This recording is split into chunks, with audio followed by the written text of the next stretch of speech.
ये सच्ची घटना मध्य प्रदेश के जिला श्योपुर के एक गांव की है। बात 1970 के दशक की है।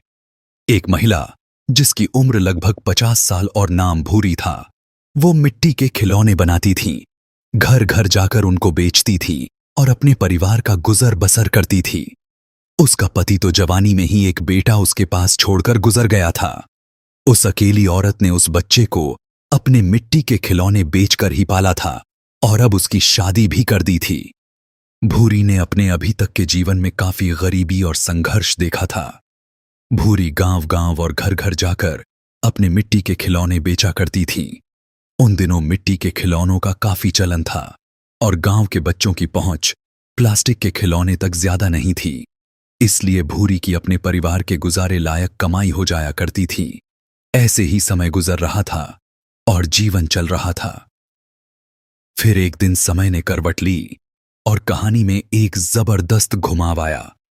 हुआ ऐसा कि रोज की तरह भूरी एक गांव से दूसरे गांव अपने मिट्टी के खिलौने बेचती घूम रही थी। दोपहर का समय था। अचानक से भूरी को टॉयलेट आया।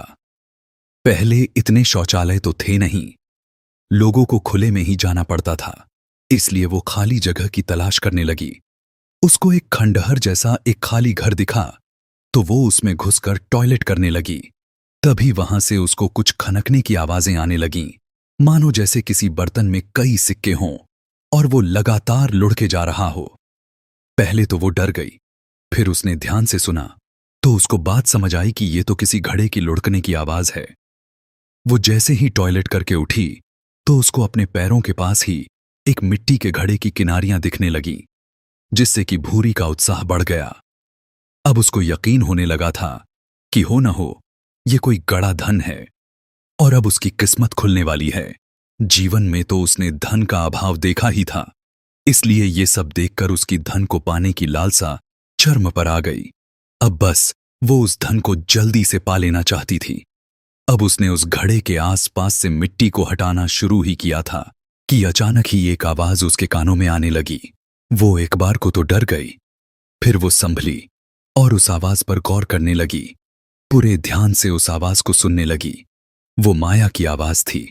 माया बड़े ही मीठे सुर में भूरी से बात करने लगी। माया बोली, भूरी, मैं माया हूं, इस धन की रक्षक हूं। मैं तुझे जानती हूं, तुझे इस धन की बहुत जरूरत है और मैं भी यहां काफी समय से गड़ी हुई हूं। क्यों ना तू मुझे अपने साथ ले चल, जिससे हम दोनों की परेशानी दूर हो जाएगी। भूरी को सब सही ही लग रहा था। उसके सोचने और समझने की शक्ति वो माया खा चुकी थी और अब भूरी पूरी तरह माया के वश में थी और माया को अब भूरी के साथ जाना ही था। तो भूरी ने कहा कि मैं तुझे अपने साथ ले तो अभी चलूं, पर अभी दिन का समय है, सभी लोग गांव में होंगे और रास्ते में मिलेंगे, तो हो सकता है वो मुझे लूट लें, इसलिए मैं आज रात तुझे लेने आऊंगी। माया ने भूरी से आज रात वापस आने का वचन लिया। भूरी को तो आना ही था, तो उसने बिना झिझके वचन दे डाला और पहचान के लिए एक निशान उस घर के पास लगा दिया और फिर उत्साह से अपने घर की तरह बढ़ गई। भूरी आज दोपहर को ही घर आ चुकी थी। उसके मन में सुनहरे जीवन की उमंग थी। उसको अपना और अपने बच्चों का भविष्य अब उज्जवल दिख रहा था। बेटे और बहू ने उसके जल्दी आने का कारण पूछा तो उसने कहा कि आज काम का मन नहीं था, इसलिए घर जल्दी आ गई। फिर सबने साथ में खाना खाया और फिर बेटा बहू अपने कमरे में सोने चले गए, मगर भूरी जागती रही और रात होने के इंतजार में घर की चौखट पर ही बैठी रही। कुछ घंटे गुजरे और पूरी रात हो गई। अब भूरी ने खोदने के लिए कुछ औजार लिए, एक लालटेन, एक बड़ी सी बोरी ली और उस गांव की तरफ चल पड़ी। कुछ समय चलने के बाद वो उसी गांव के उसी खंडहर जैसे घर के सामने जा पहुंची। भूरी ने आसपास देखा तो कोई नहीं था। वो चुपके से उस खंडहर जैसे घर में घुस गई और वहां फिर उसको जो दिखा उस पर उसको यकीन नहीं हुआ। उसने देखा कि उसके बिना खोदे ही उसके सामने मिट्टी के 4 घड़े भरकर सोने के सिक्के, जेवर और अशारफियां थीं। चारों घड़ों में गजब की चमक निकल रही थी। ये सारा मनोरम दृश्य उसको वशीभूत कर रहा था। उसकी खुशी का कोई ठिकाना नहीं था, मगर वो एकदम सतर्क थी कि किसी और की नजर पड़ने से पहले ही इस सारे धन को यहां से निकालकर ले जाना है। तो उसने वैसा ही करना शुरू कर दिया और सारे घड़े खाली करके बोरी में सारा खजाना डालकर वहां से सावधानी से निकल गई। जैसे ही वो गांव पार करके सड़क पर आई तो मानो उसके पैर हवा से बातें करने लगे और वो बहुत ही जल्दी जल्दी चलकर अपने घर के पास आ गई। जैसे ही भूरी घर के सामने पहुंची उसने वहां लोगों की भीड़ लगी देखी। उसको कुछ समझ नहीं आ रहा था कि क्या माजरा है। वो घर के अंदर आई तो उसका जैसे ही वो गांव पार करके सड़क पर आई तो मानो उसके पैर हवा से बातें करने लगे और वो बहुत ही जल्दी जल्दी चलकर अपने घर के पास आ गई। जैसे ही भूरी घर के सामने पहुंची उसने वहां लोगों की भीड़ लगी देखी। उसको कुछ समझ नहीं आ रहा था कि क्या माजरा है। वो घर के अंदर आई तो उसका दिल दहल गया भूरी कि बहू घर के आंगन में आग लगाकर मर चुकी थी। भूरी ने एक कोने में उस खजाने की बोरी को फेंका और फिर वो अपने बेटे को ढूंढने के लिए कमरे में गई तो वो मंजर और भी खौफनाक था। बेटा भी फांसी लगाकर मर चुका था। पलक झपकते ही उसकी दुनिया पूरी तरह उजड़ चुकी थी। असहनीय दर्द का ये सैलाब उसको तबाह कर चुका था। कहा वो थोड़ी देर पहले असीम आनंद के आसमान में उड़ रही थी और कहा वो अब अनंत दर्द के पाताल में जा गिरी थी। भूरी के पड़ोस के लोग आपस में बातें कर रहे थे कि हमने तो बस दोनों की चीखें सुनी और जैसे ही बाहर आकर देखा तो दोनों मर चुके थे। हम उनकी मदद कर सकें ऐसी गुजाइश ही नहीं बची थी। साल दर साल बीतते गए। इस खबर से कई गांव वाले अपने अपने घर छोड़ गए और वो सभी लोग उस घर से डरने लगे। मगर गांव का एक व्यक्ति जिसका नाम राजन और उम्र 35 साल थी, उसकी इस शापित घर पर लालच भरी नजर थी।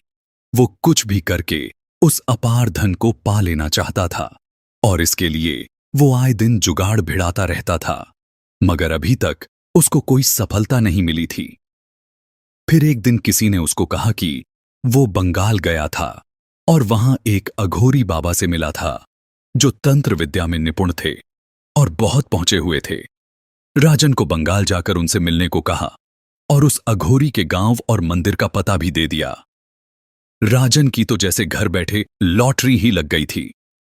अब राजन ने बिना देर किए बंगाल जाने की तैयारी कर ली और अगली ही सुबह बंगाल के लिए निकल गया। बंगाल के उस गांव में जाते ही उसने एक दो लोगों से अघोरी बाबा के घर के बारे में पूछा और वो आसानी से ही अघोरी बाबा तक पहुंच गया और सारी बात बाबा को बता दी। अघोरी बाबा सब कुछ समझ गए। अपनी शक्ति पर तो बाबा को घमंड था ही, साथ ही वो बहुत पहुंचे हुए भी थे। तो उन्होंने झट से अपना फायदा राजन से जानना चाहा तो राजन ने भी घड़े धन में से आधा हिस्सा देने की बात कह डाली, क्योंकि राजन जानता था कि वो इस धन को निकालने में कितने जतन कर चुका है और हर बार असफल रहा है। राजन को अघोरी बाबा की मदद लेना आखिरी उम्मीद ही दिख रही थी, इसलिए उसने इतना बड़ा हिस्सा अघोरी को देने का फैसला किया। अगले ही दिन दोनों गांव के लिए निकल गए। गांव में आते ही अघोरी बाबा ने गांव का निरीक्षण किया। उस घर में जाकर पूरा घर छाना और उस जगह का पता अपनी सिद्धि से लगाने के बाद आज रात ही खुदाई करने का फैसला किया।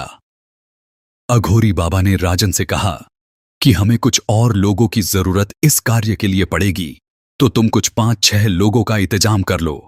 आज रात ही खुदाई करके सारा धन निकाल लेंगे। गांव के लोगों को तो उस शापित घर का पहले से ही पता था और जब राजन और अघोरी बाबा घर के इर्द गिर्द घूम रहे थे वो तभी समझ गए थे कि कुछ न कुछ आज रात होने वाला है। गांव के कुछ बुजुर्गों ने राजन और अघोरी को समझाने की बहुत कोशिश की और खतरों से आगाह भी किया, मगर दोनों ने उनकी एक न मानी और अपनी योजना को क्रियान्वित करने में लगे रहे।